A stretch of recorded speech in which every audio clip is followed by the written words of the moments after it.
Devotional singing सच मेरा वो नहीं था कि मैं पैसे कमाऊंगी या कुछ ऐसे नहीं था। शौक था गाने का बहुत ज़्यादा, बट ये करियर भी बन गया क्योंकि जब हम न्यूयॉर्क शिफ्ट हुए तो वहाँ पर कुछ करने को नहीं था इतना। तो यहाँ तो आई ओन दिस कंपनी, तो रोज एक रूटीन होता है कि घर में आते इधर आते हैं, ऑफिस आते हैं, क्लाइंट्स आते हैं, मीटिंग्स होती हैं। तो वहाँ जाके थोड़ा सा एक जैसे कहते हैं ना कि आइसोलेशन, और मैं खाली बैठने वालों में से तो बिल्कुल भी नहीं थी बिल्कुल भी नहीं, बहुत एनर्जेटिक। तो मैंने फिर वहाँ ये शुरू किया। सिंगिंग तो मैं पहले से कर ही रही थी और मैंने काफ़ी पंजाबी ट्रैक्स भी काफ़ी कोशिश किए थे बनाने, पर समहाउ ऊपर वाले की मर्जी थी कि वो नहीं आने थे, जबकि बहुत ही खूबसूरत और बहुत बड़े बड़े म्यूजिशियंस के साथ मेरे ट्रैक्स बन रहे थे, पंजाबी ट्रैक्स। और बट मीनवाइल हम लोगों का ग्रीन कार्ड हो गया और न्यूयॉर्क चले गए, तो वो कुछ ऐसे हॉल्ट मतलब रुक गया वो सब काम। और मैं तो इसमें भी ऊपर वाले की मर्जी मानती हूँ कि जो भी होता है वो अच्छे के लिए होता है। बिल्कुल सही बात। तो वही है, भगवान ने जो चुना होता है सोल्स को कि ये स्पिरिचुअल उसमें है, तो आई थिंक कि वो अच्छा ही हुआ। और जब न्यूयॉर्क शिफ्ट हुए तब मैंने फिर ये शुरू किया फिर से, तो उसके पीछे हाँ जी।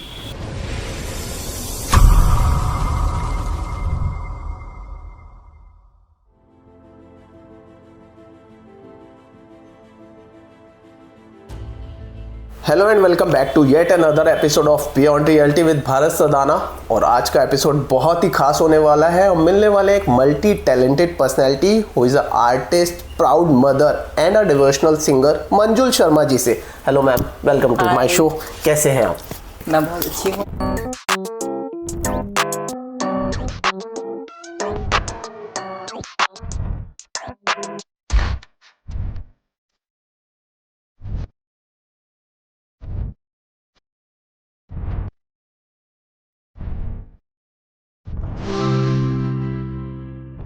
मैम अपने वर्ड्स में बताइए कि ये मंजुल शर्मा का सफ़र कैसे स्टार्ट हुआ?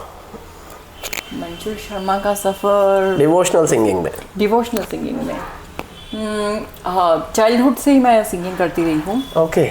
और फॉर्चुनेटली जो मुझे फैमिली मिली बाद में, जो शादी हुई तो वो भी म्यूजिक में ही थी। अच्छा। तो म्यूजिक कभी मरा नहीं, कहते हैं ना, मतलब पहले वोकल उसमें सिंगिंग में थी मैं, और जब शादी हुई तो इंस्ट्रूमेंट जो this company is like one of the biggest company, oldest company who makes instrument.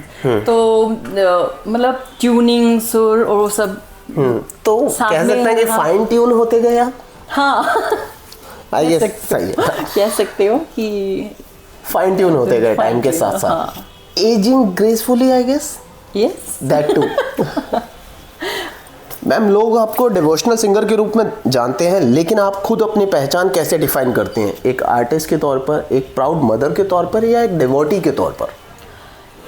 एक आर्टिस्ट के तौर पे, ओके, और एक proud mother of course. Yes, for sure. Rishabh is really doing good. या ही इज डूइंग ग्रेट। और बाकी सब अलमाइटी की ब्लेसिंग्स हैं जो हमारी फैमिली पे हैं, तो हमेशा ग्रैटिट्यूड होना चाहिए, और वो बिल्कुल सही बात है। तो आर्टिस्ट की क्या पहचान है? आर्टिस्ट की ये पहचान है कि जो उसको गिफ्ट मिली है ऊपर वाले से, उसको वो मतलब इनबॉर्न टैलेंट जैसे कहते हैं, यस, तो उसको वो इग्नोर ना करे। हाँ जी। और उसको लेके चले, और जितना मिला है उसको दुनिया में बांटे उसको, चाहे किसी भी फॉर्म का आर्ट हो, पेंटिंग हो, म्यूजिक हो, कुछ भी हो।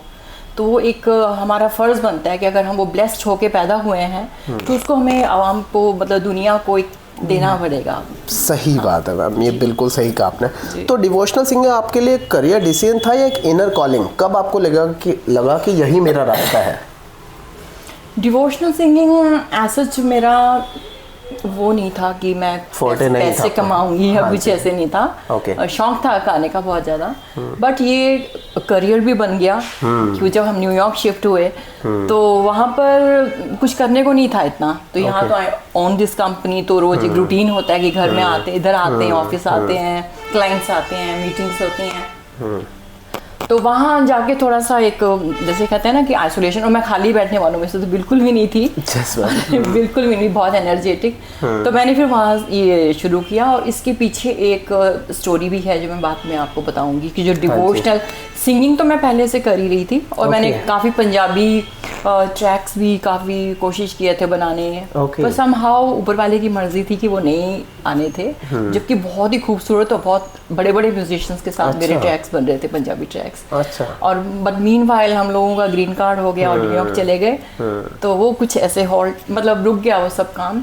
और मैं तो इसमें भी वो ऊपर वाले की मर्जी मानती हूँ कि जो भी होता है वो अच्छे के लिए होता है। हाँ। बिल्कुल सही बात है। तो वही है, भगवान ने जो चुना होता है सोल्स को कि ये स्पिरिचुअल उसमें है, तो आई थिंक कि वो अच्छा ही हुआ।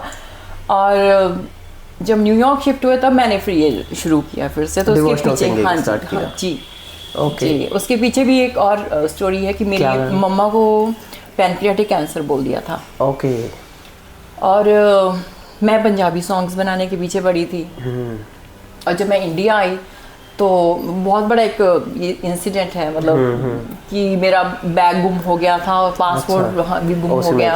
हाँ, तो मैं अपने गुरु जी जिनको मैं मानती हूँ उनके वहाँ पर गई हुई थी, तो बहुत अपसेट होगी कि ये सारे कैसे चोरी हो रही, चीज़ें हो रही, हो गया। मैं तो इतना मतलब मान रही हूँ, और ये सब ना कई सारी चीज़ें नेगेटिव चीज़ें आती हैं, बट वो उसके पीछे भी रीज़न था। मैं जा नहीं पाई, और मम्मा को जब बोला कि ऐसे पैनक्रियाटिक कैंसर है तो मेरा रुकना ज़रूरी था। ऐसे होता तो चली जाती, फिर उनको केयर नहीं होती इतनी, मतलब एक होता है ना स्पेशल थोड़ा सा टच होता है। बिल्कुल सही बात है जी। तो वो बस वो एक था कि मेरे हस्बैंड ने कहा कि वो जब ठीक हुई तो वो एक मिरेकल जैसे कहते हैं ना कि वो वही हुआ जब वो ठीक होगी, और बिल्कुल जो पैनक्रिया की जो लिम्फ नोड था वो कहते हैं गायब भी हो गया वो ऑलमोस्ट। तो मैं वही चैंटिंग और इसको इन चीज़ों को बहुत मानती हूँ, और मैंने अपनी आंखों से देखा, तो वो मेरा एक टर्निंग पॉइंट था कि मतलब मानती थी भगवान को, बट इतना डिवोशन नहीं। हाँ, वो पूरा स्पिरिचुअल में पूरा आप डूब जाते हो, जैसे वो हो गया फिर। राइटली सेड मैम, आपकी और ऋषभ की एक स्टेज परफॉर्मेंस काफ़ी वायरल हुई थी, उसके पीछे की क्या कहानी है? वो एक महाशिवरात्रि का था। हाँ जी, शिव कैलाश के वासी। शिव कैलाश होंगे तो, और मैं भी शिव को बहुत मानती हूँ, जहाँ से मैं बिलोंग करती हूँ वहाँ शिव की बहुत पूजा होती है। अच्छा। तो ये सॉन्ग जो है जो वायरल हुआ है वो उसी प्लेस का है, उसी जगह का है, चंबा नाम का है, डिस्ट्रिक्ट चंबा है जो हिमाचल में है, डलहौजी के पास ही है। तो वहाँ ये एक मनी महेश की यात्रा होती है, जिसमें सारा जो इस गाने में वो कहते हैं ना लोकगीत की तरह है ये। तो बचपन से हम लोग सुनते आ रहे हैं इस गाने को। बहुत सूदिंग है वो, किसने लिखा? बहुत सूदिंग है। नहीं, बहुत लोकगीत है। अच्छा, वो लोकगीत है पहले से, लेकिन बचपन से नानी जिस तरह से वो परफॉर्म किया है जी, इट्स अमेजिंग। हाँ, थैंक यू सो मच। जैसे मेरी नानी गाती थी, फिर मम्मा गाती थी, तो फिर मैंने ऋषभ को भी सिखाया। मैंने कहीं सुना कि आपकी मम्मा का भी फेवरेट था। हाँ, सारे मम्मा का भी। तो बेल की पत्तियां भांग धतूरा,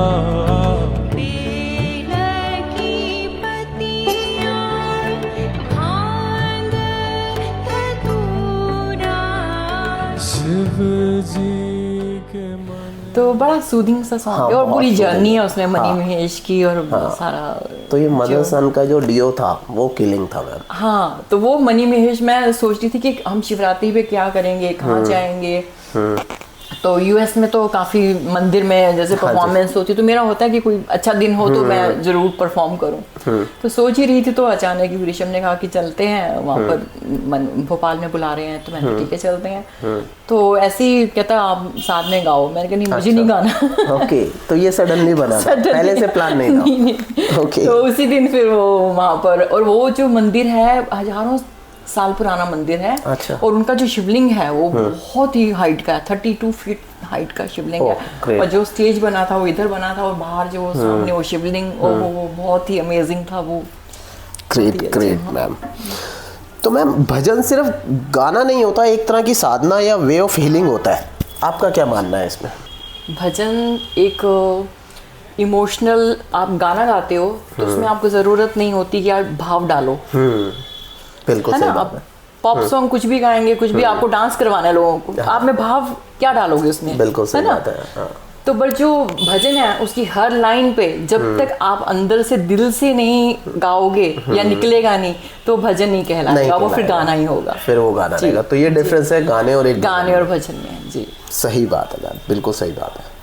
एक माँ के तौर पे आपने ऋषभ को कौन से ऐसे कोर संस्कार दिए हैं जो आज उनकी जर्नी में क्लियरली दिखते हैं? सबसे पहले तो है कि अपनी रूट्स के साथ जुड़ के रहो। हाँ जी। ये सभी को कहती हूँ। ये नहीं कि आप बाहर अब्रॉड चले गए, जैसे हम लोग न्यूयॉर्क में रहते हैं most of the time, but मैंने घर में कभी इंग्लिश नहीं बोली। और जब तक मुझे पता चलता है कि अगला जो बैठा है मेरे सामने वो हिंदी बोल सकता है, तो मैं कोशिश करती हूँ हिंदी में ही बोलो, या जो भी लैंग्वेज है, पंजाबी बोलो या जो भी है आपकी मदर टंग या कुछ भी। तो बच्चों के साथ मैंने यही किया कि उनको ज़्यादा वेस्टर्न उसमें नहीं जाने दिया, अपनी रूट्स के साथ जोड़ के रखा, और प्लस चैंटिंग और ये सब जो चीज़ें थी वो शुरू से ही सिखानी शुरू की। जैसे तांडव है वो भी मैंने सिखाया ऋषभ को। और बाकी बहुत सारे चैंट्स है, गुरुर ब्रह्मा वो वाला चैंट, फिर वो काफ़ी सारी चीज़ें, श्लोक। तो आपने बेसिक बहुत स्ट्रॉन्ग रखा है। बहुत। तभी वो दिख भी रहा है। अब स्ट्रिक्ट मदर तो बिल्कुल नहीं थी आई गेस। स्ट्रिक्ट हूँ मैं, चेंज हो जाती हूँ। लगते क्यों नहीं हो? लगना भी तो चाहिए। तो बैलेंस बना के। तो वही मैं पूछना चाहता हूँ। अच्छा, एक और बात थी, I guess whole nation wants to know कि ऋषभ जब परफॉर्म करते हैं तो मेहंदी लगाते हैं और बहुत सुंदर लगाते हैं मेहंदी, तो उसके पीछे की क्या कहानी है? सबसे पहले उन्होंने हाँ जब परफॉर्म करना शुरू किया तो वो टैटू के पीछे बहुत बड़ा था। ऋषभ मुझे टैटू करना है। ओके। तो somehow ही इंस्पायर्ड कि नहीं हिना करते हैं। तो देन मैंने भी कहा कि नहीं, टैटू के लिए मैं बहुत पहले से उसको मना कर रही थी। He wanted to you know सबके नाम, फैमिली के सबके नाम अपने हाथ में, मम्मा का, पापा का, सबका, ब्रदर का, सबका नाम लिख रहा था वो टैटू से। तो मैं बहुत सालों से मना कर रही थी, नहीं तुम नहीं करोगे। कहता नहीं, मेरे बहुत सारे फ्रेंड्स ने किया। मैंने नहीं, strictly no for tattooing. Then we decided कि वो हिना अच्छी है। इससे क्या होगा, आपका अपने कल्चर, आपका जो आर्टिस्ट है ना, जो मेहंदी लगाते हैं, ये सारा एक तरह से ना सभी एक्टिवेट हो गए जब इसने ये शुरू किया। तो हाँ, तो कहीं ना कहीं उसमें भी आप ही का रोल था। लेकिन वो सही, वो आप कैसे भी कह लीजिए, but it's really going good. हाँ, बहुत इंस्पायर होते हैं लोग उस चीज से, और वो इट्स आई वुड से कि बहुत अच्छा निखर के आ रहा है जी। और मेहंदी रंग ला रही है। हाँ, मेहंदी रंग ला रही है मेहंदी जी। तो मैम, एक चीज तो होता है टैलेंट होने के बाद भी डिसिप्लिन होना बहुत जरूरी है। तो आपके घर का एनवायरनमेंट कैसा है? स्ट्रिक्ट, स्पिरिचुअल या बैलेंस्ड? बैलेंस्ड है। इतने भी ज्यादा स्पिरिचुअल नहीं है कि लाइफ एंजॉय ना करें। हाँ, हम लोग मॉडर्न भी हैं और स्पिरिचुअल भी हैं। तो बैलेंस, मतलब जब स्पिरिचुअलिटी चाहिए तो ऑफ कोर्स आप तब पूजा पाठ करोगे, और जब आपको एंजॉय करना है, पार्टी करनी, तो हाँ एंजॉय करो अपनी लिमिट्स में रह के। जो भी I guess this is a right way of living, कि आप जो कर रहे हो वो सही से कर रहे हो। आप पार्टी कर रहे हो तो पार्टी अच्छे से कर रहे हो, स्पिरिचुअल है तो आप स्पिरिचुअल। तो हम लोग तो पार्टी भी करते हैं साथ में, स्पिरिचुअल भी। इसमें तो दिख जाता है कि जब आप डिवोशनल सॉन्ग गा रहे होते हैं तो यू आर इनटू इट पूरी तरह से। अब बाकी आपकी मैं पंजाबी सॉन्ग्स भी देखूंगा कि उसमें कितना आपने दम लगाया। पंजाबी सॉन्ग्स जब तक उसमें भी वो भाव नहीं आएगा, ठीक ना आए, तो फिर वो अच्छा नहीं आता। हाँ, तो कोशिश कर रहे हैं बस। ग्रेट मैम, आजकल के पेरेंट्स बच्चों पर बहुत प्रेशर डालते हैं मार्क्स, करियर, कंपैरिजन करके। आप उन पेरेंट्स को क्या सच्चाई बताना चाहेंगे? सबसे पहले तो बच्चे का जो एक टेस्ट होता है ना, कि वो ये बहुत इंडिया की काफ़ी सारी मूवीज़ भी आई थिंक इस पे बन चुकी हैं कि बच्चों को करने दो जो वो करना चाहते हैं। मैंने कभी अपने बच्चों को फोर्स नहीं किया। क्या तो टैलेंटेड है ना बच्चे। हाँ, बट एक म्यूजिक में है तो दूसरा बेटा म्यूजिक में नहीं है। पर मैंने उसको कभी ड्रैग नहीं किया खींच के कि नहीं, जबरदस्ती की नहीं। बात है। आप उसने भी अमजद अली खान साहब से सरोद सीखा है। मतलब शुरू किया था बट परस्यू नहीं कर पाया। तो हमने कोई ऐसी फोर्स नहीं किया कि जबरदस्ती बैठो बजाओ, नहीं। वो उसका इंटरेस्ट बिजनेस में था, तो हमने कहा जो करना है करो, वी आर देयर। उड़ के आ जाओगे तो कहते हैं फैमिली का जहाज तो वही है समुद्र में। उड़ के अपना जो भी करो अच्छे से करो, एक्सप्लोर करो। नहीं होता है तो हम लोग तो हैं फिर संभालने के लिए पेरेंट्स को ऐसे ही करना चाहिए I think, rather than forcing की। नहीं, फोर्सिंग में इंटरेस्ट नहीं होगा तो क्या बच्चा लाइफ जिएगा? कुछ नहीं। जिस चीज में उसको इंटरेस्ट नहीं है जबरदस्ती उसको आप वो करवाओगे। जी, आप सही बात बोली आपने। तो मैम, आप कैसे हैंडल करते हैं criticism on social media and in personal life as well? Criticism तो जब आप एक्सेल करते हो, आप जब एक हाइट में जब पहुंचते हो, तो ऐसा इतना कोई ऐसा क्रिटिसिज्म अभी तक तो मिला नहीं है। हाँ, भगवान की रहमत है आप वो क्योंकि स्पिरिचुअलिटी है वो है, और ऐसा कुछ गलत हुआ नहीं है, थैंक गॉड, टच वुड, होना भी नहीं चाहिए। तो बट उसको फिर अगर आप देखो ऊंचाई में उठते हो तो आपको 10 अगर दोस्त बनते हैं तो एक बीच में मैम कुछ ऐसा भी आ जाता वेले है। बहुत बैठे हैं अटेंशन सीकर्स। हाँ अटेंशन सीकर्स वो देखो, अगर कई ये एग्जांपल्स आया है पिछले पॉडकास्ट में भी, लोग ऐसे अटेंशन पाने के लिए कुछ भी लिख देते हैं जी, तो उसे कैसे इग्नोर किया जाए या उसे रिप्लाई किया जाए, ये पॉइंट नहीं इग्नोर करो, वो ब्लॉक सबसे करो, इग्नोर करो। मैं तो ब्लॉक कर देती हूँ, मेरे आई थिंक 200 समथिंग ब्लॉक है ग्रेट। पता है वेले बहुत फेसबुक से लेके उसमें। मैम एक ऐसी कंपोजिशन जो आपके दिल के बहुत करीब है और क्यों? रहमत तेरी, जो मेरा फर्स्ट डिवोशनल ट्रैक था। अच्छा। और वही जो अपनी मदर के लिए मैंने बनाया था, और एक सारी जो विमेन है उनको रिप्रेजेंट करता है वो। मैम 2 लाइनें प्लीज उसकी अगर आप सुना पाए प्लीज।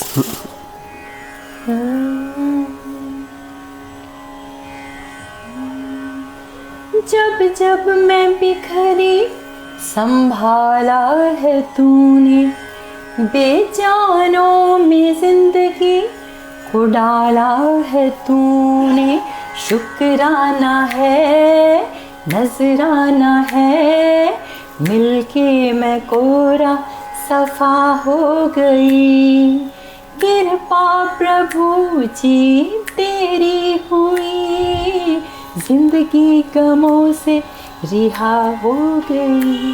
रहमत तेरी कैसी हुई, क्या मैं बताऊं मैं क्या हो गई, क्या मैं बताऊं मैं क्या हो गई। Great ma'am, great. या और इसके अलावा एक शुक्राना था जो कोविड के टाइम मैंने अपलोड किया था, और फिर न्यूयॉर्क चली गई मैं उसके बाद। अच्छा। तो भूल गई थी उसको डाल के। ओके, लेकिन दुनिया नहीं भूली, आई गेस उसमें मिलियन व्यूज आए। जी। और उसमें ऐसे रैंडमली मैंने देखा तो उसमें मिलियन हिट्स थे। मैंने कहा दिस वाज क्रेजी। तो शुक्राना टू अलमाइटी पावर, जो कहते हैं ना, सही बात है, शुक्राना होना चाहिए, और आपने सही कैप्चर किया उसको। तो मैम अगर म्यूजिक इंडस्ट्री में इवॉल्व होने के लिए क्या क्वालिटीज होनी चाहिए? म्यूज़िक इंडस्ट्री में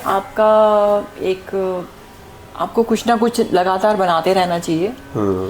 सस्टेन कहते हैं ना, तभी हो सकता है इंसान। आई गेस आपकी तरह की वॉइस भी तो होनी चाहिए, ब्लेसिंग्स भी तो होनी चाहिए, ये मुझे लगता है, बाकी तो आप ही बताएंगे। हाँ, और थोड़ा रियाज, प्रैक्टिस, ये सब चीज़ें भी होती हैं। वो ज़रूरी होता है। पॉलिश करना ज़रूरी होता है। पॉलिश करना ज़रूरी होता है।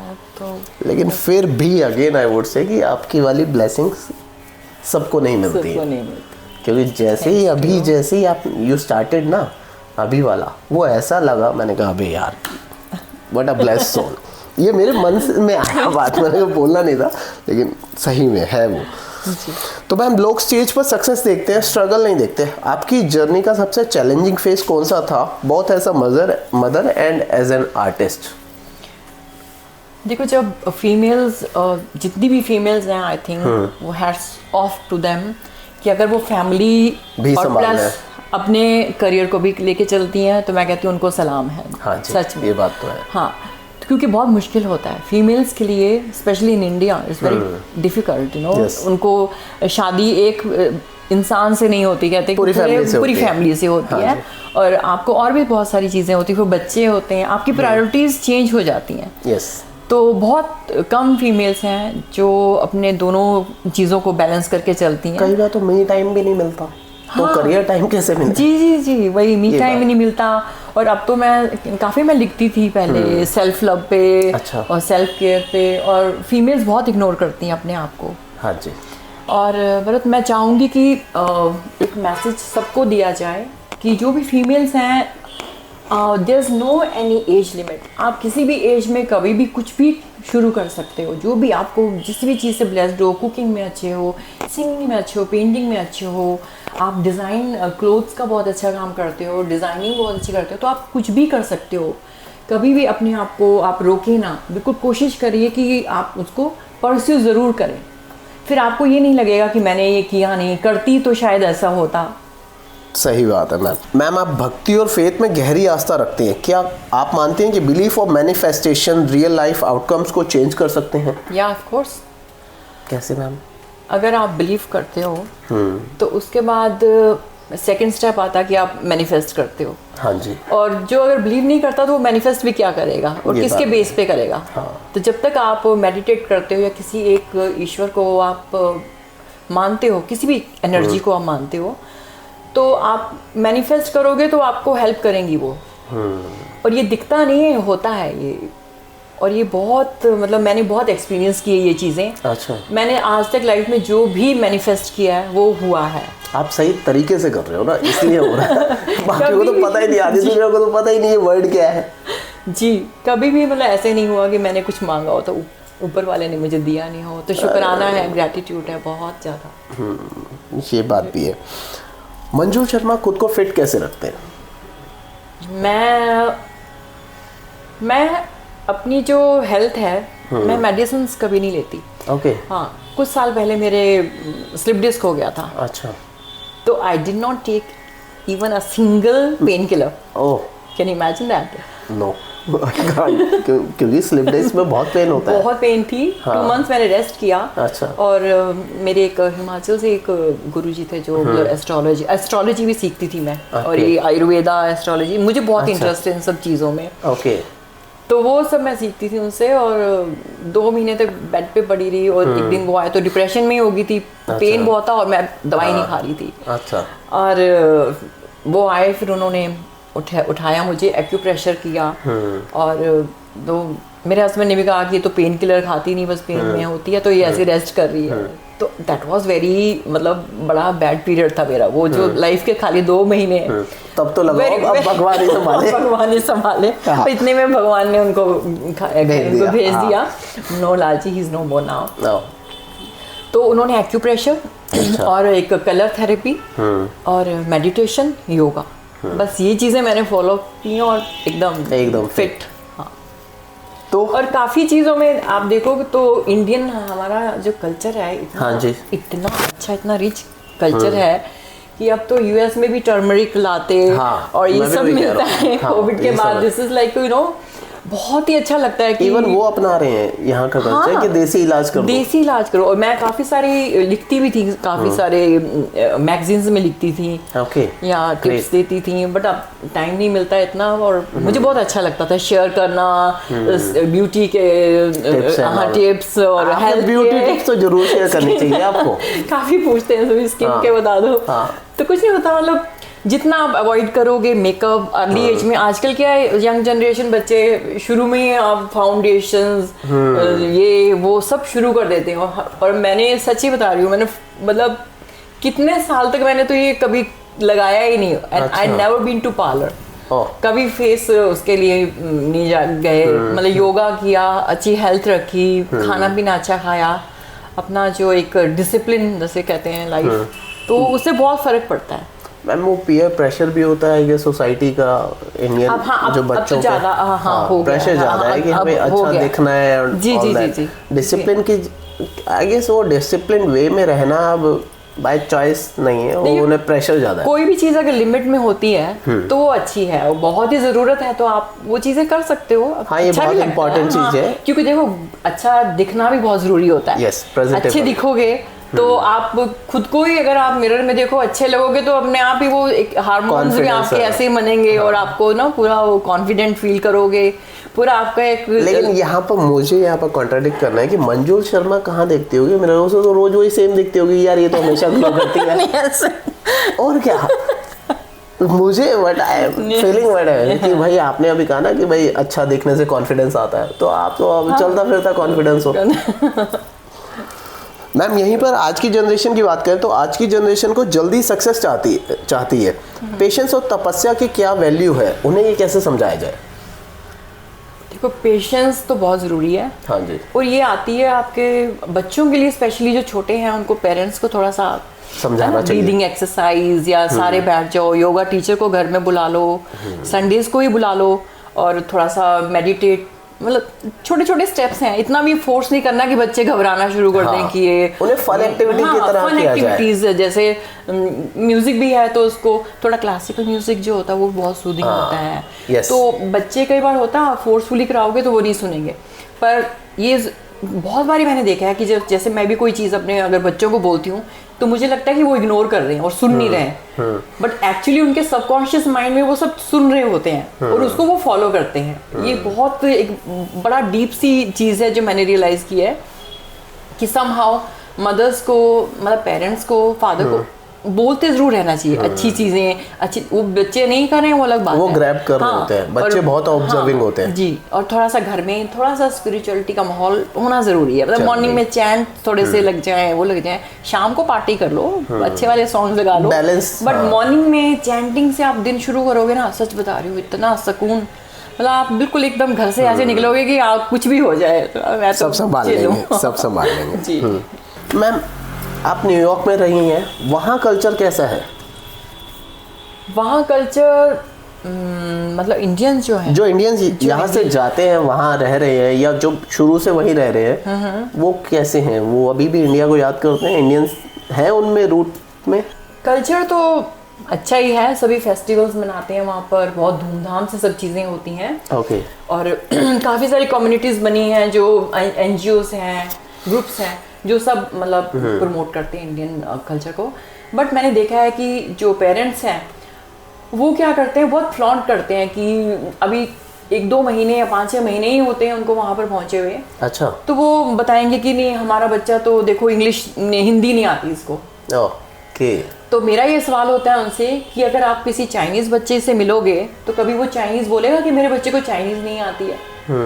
तो that part is very, I feel no, थोड़ा सा उनको इम्प्रूव करना चाहिए कि अपना कल्चर है, प्राउड करो। हिंदुइज्म, हिंदी बहुत अच्छी लैंग्वेज है और उसको बच्चों को ज़रूर सिखानी चाहिए, और ज़्यादा से ज़्यादा हो सके तो कोशिश करो कि घर में हिंदी में ही बात करो, तो जिससे बच्चा कहते हैं ना सुन के ही सीख जाएगा। ग्रीट करना तो भूल ही गए होंगे। नहीं, ग्रीट इंडियन अरे कई बच्चे ऐसे होते हैं कि वो कमरे से ही नहीं बाहर आते हैं। अच्छा, हाँ, like zombies. तो ये फैमिली, ये पेरेंट्स की ड्यूटी होती है अब कि जाओ पाँव छुओ या ग्रीट करो या नमस्कार करो, उन्हें पता ही नहीं होगा, ये पता नहीं होता, तो वो काफी टाइम बुरा लगता है। मैं बोलती भी हूँ उनको कि ये बहुत बड़ी कोई ऐसे फ्लॉन्ट करने वाली बात नहीं है कि हाँ इसको इंग्लिश आती है और वो नहीं आती, हिंदी नहीं आती, तो मेरे लिए तो वो बहुत शर्मनाक वाली तो चीज़ बीइंग अ प्राउड इंडियन, हाँ ये सही में आपको शर्म अगर आती होगी। आपको या अपनी लैंग्वेज तो आनी चाहिए एटलीस्ट। बिल्कुल सही बात है। मैम टैलेंट वर्सेस डिसिप्लिन, अगर एक चूज करना हो तो आप किस पर बैट लगाएंगी और क्यों?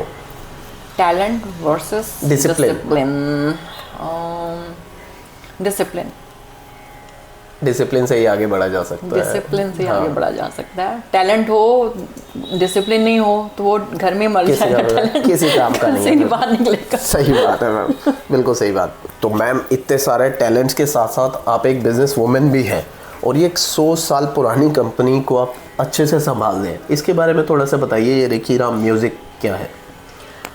रिकी राम म्यूजिक, एक रिकी राम जी जो थे वो great grand father in law हैं। हाँ जी। तो 1920 में ये लाहौर में एस्टैब्लिश हुई थी। 105 साल हो गए जी। जी। तो ये जो ये वाला जो ऑफिस है वो ऑफिस है वो मैंने 2002 में शुरू किया था। ओके, अगेन इसको भी 23 साल हो गए जी। हाँ। तो ये इसकी मैं प्रोप्राइटर हूँ, तो मैं इसको करती हूँ। और एक ब्रांच आई गेस आपके न्यूयॉर्क में भी है? हाँ, एक ब्रांच न्यूयॉर्क में भी है और बाकी एक ओल्ड शॉप है जो डिस्प्यूटेड है। हाँ जी। हाँ, तो बट हम लोग जो है इसके लिए रिस्पॉन्सिबल हैं और इसको ऑलमोस्ट जैसे आपने बोला कि 23 इयर्स आई गेस 23 इयर्स हो गए। हाँ जी। तो हाँ, I am the first women जो क्लासिकल इंस्ट्रूमेंट्स की स्ट्रिंगिंग और ये मैंने सब सीखा है अपने फादर इन लॉ से। ओके। और भी कोई हिडन टैलेंट है? नहीं। बहुत सारे निकल आए हैं। और अभी जब हमने मैंने figure out आपको कर लिया बताया है। था कि जब स्लिप डिस्क था तो मैं बेड पे लेटी रहती थी। हाँ, तब भी तब कुछ भी मैं सीखा लेटती मैंने। नहीं थी। तब भी मैंने मैं कुछ सीखा। मिज़राब होती है जो ये बनाती, इससे सितार बजाते हैं। हाँ। तो वो मैं उसको बोलती रहती थी। वाइंडिंग करती थी उसकी लेटे अच्छा, लेटे। तो बैठ नहीं सकते, खाली नहीं बैठना। खाली नहीं बैठना। भगवान ने इतनी एनर्जी दे दी है कि या तो मैं लिख दूंगी, या तो ब्यूटी सीक्रेट लिखूंगी, या गाना लिख दूंगी, लेकिन मैं लिख दूंगी, कुछ ना कुछ कर दूंगी। जी। तो मैम अभी क्लासिकल म्यूजिक का आप क्या फ्यूचर देखते हैं इंडिया में? क्लासिकल म्यूजिक का फ्यूचर इंडिया में मैम वैसे तो ब्राइट आपके लाडले के हाथ में ही है। हाँ, बट पहले हाँ जी, आप देख लो, अगर कोविड से पहले भी देख लो आप, तो इतना फ्यूचर यहाँ पर नहीं दिखता था बच्चे जो हैं वो गिटार ज़्यादा सीखना चाहते हैं। हाँ जी, वो संतूर पियानो नहीं। ज़्यादा सीखना चाहते हैं। बट जो बाहर के जो है बच्चे और बाहर के जो लोग हैं, वो काफ़ी सारे जो पेरेंट्स भी हैं, वो वहाँ अगर पहुँचते हैं तो 30-40 की एज में वो म्यूज़िक शुरू करते हैं अपना क्लासिकल म्यूज़िक। अच्छा। तो that is very good thing. और हमारी 90% क्लाइंटेज जो है वो abroad, overseas, that's why we open branch in New York. हाँ जी, तो काफ़ी सारे क्लाइंट हैं जो यहीं से हम उनको कैटर करते थे, और अब ब्रांच है वहाँ पर।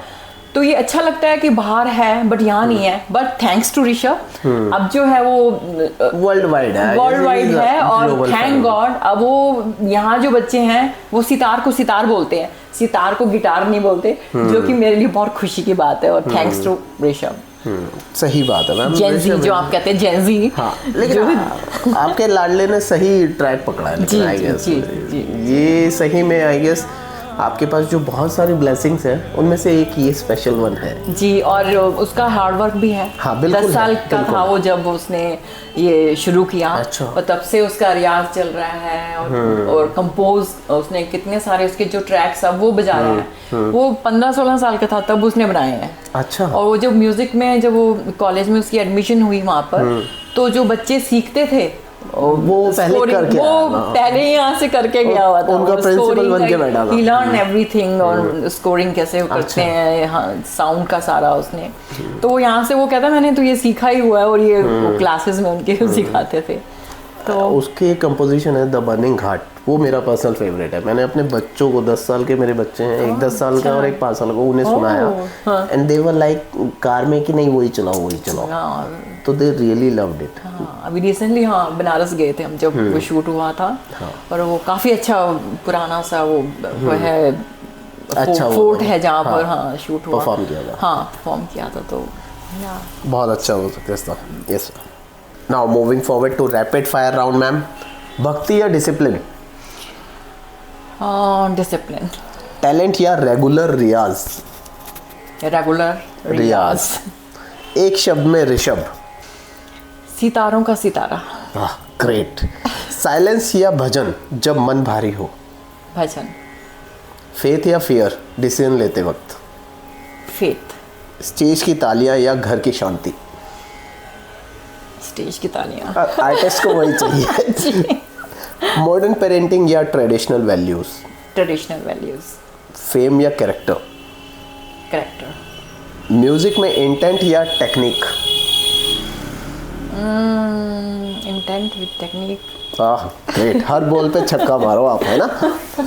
मैम अगर एक माँ, एक आर्टिस्ट और एक भक्ति के तौर पर बोले तो आज दुनिया को सबसे ज़्यादा किस चीज़ की ज़रूरत है, एंड आपका लाइफ मंत्रा प्लीज़ हमारे व्यूवर्स को बताइए। मैं ऐसी कोई बहुत बड़ी कोई स्पिरिचुअल मैम बोलने वाली तो नहीं हूँ जो मैं पब्लिक फिगर, तो आपको लोग सुनते हैं, इंस्पायर होते हैं, तो अगर एक फाइनल लाइफ मंत्रा अगर देना चाहें तो प्लीज़ बताइए। अपनी जो लाइफ का जो मेरा एक्सपीरियंस है वो मैं आपको बता सकती हूँ कि लाइफ में हमेशा प्रायोरिटीज़ को ध्यान दें। आपकी डिपेंड करता है, जो मेरे घर की हालत है वो अलग होगी, जो आपकी फैमिली के सर्कमस्टांसेस आर डिफरेंट, तो आपको हमेशा वो देखना है कि आपकी प्रायोरिटीज़ क्या हैं। हो सकता है आपके योर पेरेंट्स आर एलिंग, तो आपकी प्रायोरिटी है उनको पहले देखना। आपके बच्चों को ज़रूरत है तो आप उनके बच्चों की ज़रूरतों को पहले देखें। अगर सब कुछ ठीक है तो आप अपने आप को भी ध्यान दें, और जो लाइफ में आप चाहते हैं करना वो ज़रूर करें। नहीं तो एंड ऑफ द डे आपको एक होता है ना, मैंने ये ज़िंदगी में नहीं किया। तो ये मैं सारी फीमेल्स के लिए बोलना चाहूँगी कि वो अपना जो एक देखें कि कब वो मौका मिलता है तो वो उस चीज़ को ज़रूर परस्यू करें, ये मेरे दिल से एक दुआ है और इच्छा है कि सबकी इच्छाएं पूरी भी हों। Thank you so much. तो ये था एक एक्सक्लूसिव इंटरव्यू मंजुल शर्मा जी के साथ and she is a blessed soul. वो बोल नहीं रही थी, गा रही थी या क्या कर रहे थे, आई हैव नो आइडिया, लेकिन मुझे बहुत अच्छा लगा सुन के। उन्होंने जो जो बोला टू द पॉइंट था और सब कुछ सिखाने के लिए था। She is a inspiring journey. इनके सारे सोशल मीडिया हैंडल्स इस समय आपके स्क्रीन पर हैं, जाइए फॉलो कीजिए। आई वुड हाईली रिकमेंड कि फॉलो कीजिए, देखिए कि वो कितना सुरीला गाते हैं and the way of living life जैसे वो जी रहे हैं। न्यूयॉर्क जाकर भी वो अपने इंडियन कल्चर को नहीं भूले, तो ये बहुत इंपॉर्टेंट है और ये I guess being a proud Indian ये होना भी चाहिए। तो मिलेंगे बहुत जल्दी हम नेक्स्ट एपिसोड में। Till then take care, bye.